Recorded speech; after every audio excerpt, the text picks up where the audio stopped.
ಎಲ್ರಿಗೂ ನಮಸ್ತೆ.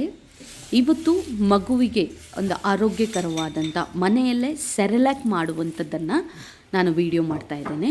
ಈ ವಿಡಿಯೋದಲ್ಲಿ ನೀವು ನೋಡ್ಬೋದು ಎಲ್ಲ ರೀತಿಯಾದಂಥ ಕಾಳುಗಳು, ಎಲ್ಲ ರೀತಿ ಅಂದರೆ ಅಕ್ಕಿ, ತೊಗರಿಬೇಳೆ, ಉದ್ದಿನಬೇಳೆ, ಹೆಸರುಬೇಳೆ, ಹೆಸರು ಕಾಳು ಮತ್ತು ಎಲ್ಲ ರೀತಿಯಾದಂಥ ಡ್ರೈ ಫ್ರೂಟ್ಸ್ಗಳನ್ನ ನಾವು ಹಾಕ್ಕೊಂಡಿದ್ದೀವಿ. ಮತ್ತು ಒಂದು ಇಡೀ ಜೋಳ ಅಂದರೆ ಜವಾರಿ ಜೋಳ ಮತ್ತು ಗೋಧಿಯನ್ನು ಸಹ ನಾನು ಹಾಕ್ಕೊಂಡಿದ್ದೇನೆ. ಇದ್ರ ಜೊತೆಗೆ ಕಡಲೆಬೀಜ, ಉತ್ತತ್ತಿ, ಗೋಡಂಬಿ, ಬಾದಾಮಿ ಮತ್ತು ಕುಂಬಳ ಬೀಜ ಇಷ್ಟನ್ನು ಅಂದರೆ ಪಂಪ್ಕಿನ್ ಸೀಡ್ ಇಷ್ಟನ್ನು ನಾನು ಹಾಕ್ಕೊಂಡಿದ್ದೀನಿ. ಇದನ್ನು ಇಷ್ಟು ಹಾಕ್ಕೊಂಡು ನಾವೇನು ಮಾಡಿದ್ದೇವೆ, ನೀರಲ್ಲಿ ಚೆನ್ನಾಗಿ ತೊಳೆದು 3-4 ದಿನ ಬಿಸಿಲಿನಲ್ಲಿ ಚೆನ್ನಾಗಿ ಒಣಗಿಸ್ಕೊಂಡಿದೆ.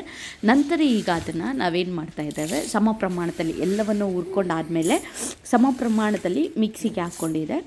ಸೊ ಇದನ್ನು ಮಿಕ್ಸಿಗೆ ಹಾಕ್ಕೊಳ್ತಾ ನೀವು ನೋಡ್ಬೋದು, ಇಲ್ಲಿ ಒಂದು 4-5 ಇಡಿ, ಜಾಸ್ತಿ ಹಾಕ್ಕೊಬೇಡಿ. ಸೊ ಆವಾಗ ಅದೇನಾಗುತ್ತೆ, ರುಬ್ಲಿಕ್ಕೆ ಇದಾಗಿರಲ್ಲ. ಒಂದು 4-5 ಇಡಿ ಹಾಕ್ಕೊಂಡಾಗ ನೀವು ಅದನ್ನು ರುಬ್ಬಿ ನೋಡೋದಾದರೆ ಸರಿಯಾಗಿ ಒಂದು ಸೆರೆಲ್ಯಾಕ್ ರೀತಿಗೆ ಅದು ಬರ್ತದೆ.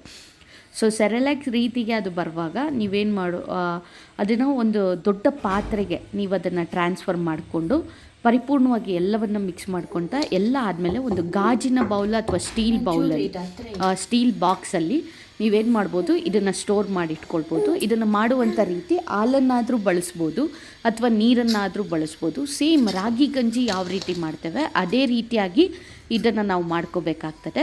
ಸೊ ಇದು ಮಕ್ಕಳಿಗೆ ತುಂಬ ಆರೋಗ್ಯಕರವಾಗೂ ಇರ್ತದೆ. ಹೊರಗಡೆ ಯಾವುದೇ ರೀತಿಯಾದಂಥ ಪ್ರಿಸರ್ವೇಟಿವ್ ಸಹ ಇರೋದಿಲ್ಲ. ಮತ್ತು ಇದು ನೀವು ಮನೆಯಲ್ಲೇ ಮಾಡೋದ್ರಿಂದ ಇದು ಹಾರ್ಮ್ ಫ್ರೀ ಆಗಿರ್ತದೆ. ಇದರಲ್ಲಿ ಯಾವುದೇ ರೀತಿಯಾದಂಥ ಕೆಮಿಕಲ್ಸ್ ಇರೋದಿಲ್ಲ. ನೆಕ್ಸ್ಟು ನಾವು ಸರಿಯಾದಂಥ ಪ್ರಮಾಣವನ್ನು, ಅಳತೆಯನ್ನು ನಿಮಗೆ ತೋರಿಸ್ಕೊಡ್ತೇನೆ. Thank you.